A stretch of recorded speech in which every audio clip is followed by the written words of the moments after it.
Hey guys, Tisha over here, how you doing today?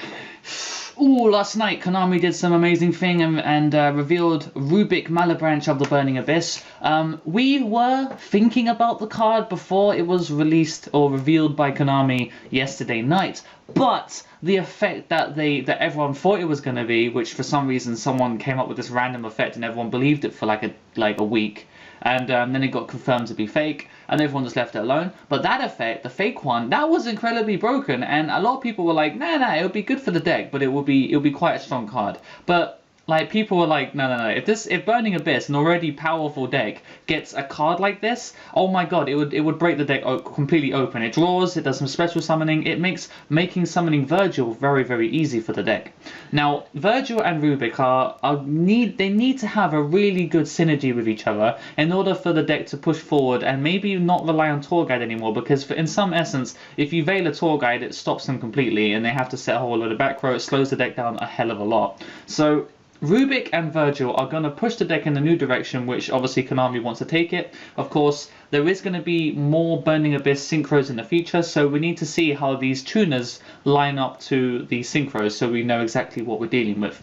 Anyway, Rubic, now that we know the actual effect, unfortunately, it's just not very good. I think the entire effect is just a bunch of restrictions, okay? It doesn't have its own effect. It's not like the other Burning Abyss where they all have their own separate ability that activates, you know, so you actually have a reason to run all of them, okay? So of course you've got the one that adds a Tour Guide to your hand. You've got the one that special summons a Burning Abyss from your deck. Got one that special summons one from the grave. So they've all got different utilities, but they're not tuners. So Rubic was supposed to fill that space for tuner options and synchro options. So therefore there's a synchro deck in the meta, there's an Xyz deck, you know, it's a Tellarknights, and then there'll be stuff like fusions with Shadows, and then there'll be the Pendulum. So there'll be like an attack of the 4 different, you know, dimensions or whatever. So Rubic was supposed to fill that space, and it didn't, because it has the typical, you know, if you control a monster that isn't a Burning Abyss, it will die. So that's just one of those annoying things, but every single Burning Abyss has it.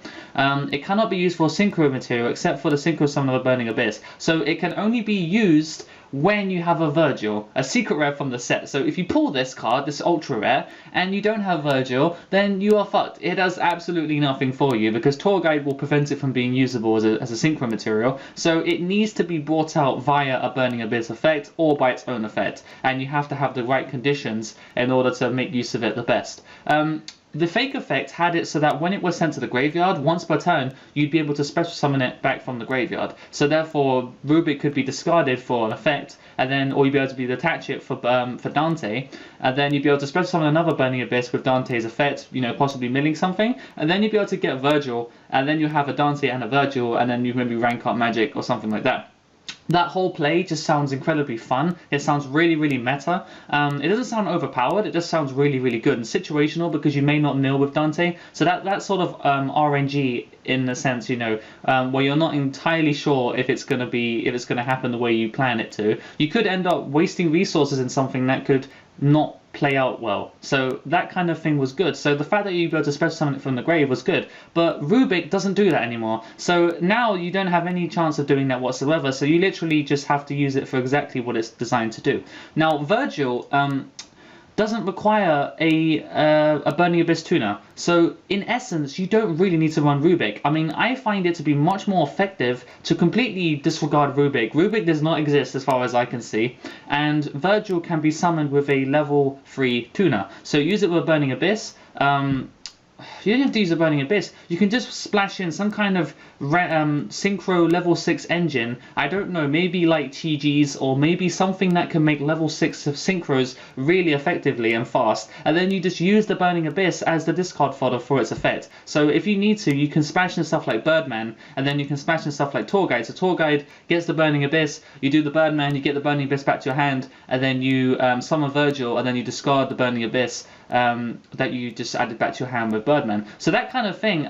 Tour Guide and Birdman still have a big place in this deck if you wish to use it for Virgil, because Virgil's effect is very strong. I mean, even if you don't run Burning Abyss, Virgil is just a very strong card in general. But back onto the topic of the video, I'm not going to talk about Virgil too much, but Rubic is just underwhelming considering that what we needed from it to make Virgil good. Like, we needed a really good Burning Abyss because its first clause, where it destroys itself if you don't have a non-Burning Abyss on the field, means that it basically, the deck is trying to restrict itself to its own kind, which means that Virgil is only going to come out most of the time if you have Rubic, and Rubic is a really shit card. So Konami, like, you kind of done this thing here where you've given us really good card of a Virgil, is a really good card, but then you've kind of not facilitated it with a really decent tuner. So now we're stuck with a really shit card. It's a bit like Noble Knights, because Lady of the Lake is shit, because it doesn't synergize with the rest of the deck, because it's not a Noble Knight, it's Lady of the Lake, it has its own thing, it can't be searched, you just have to hope you draw it. It just wasn't very good. So the Synchro was decent because it actually added Burning Abyss to your hand, but Lady of the Lake in general was just not very good. So what you've done is you've created really strong Synchros, but you're mitigating the power of it by making really terrible tuners. And that is, I feel, is a curse of this card. You had a lot of opportunity here to make a really decent card, but you didn't. So now we're all going to be like, oh, Birdman Tour Guide instead, because we want to make Virgil because it gets around Shadows and it gets around everything else. So that's kind of how we want it to be done. And in this case, we may not even need to use Virgil at all, because by the looks of it, we're using Phoenix Wing Blast. It does exactly the same thing.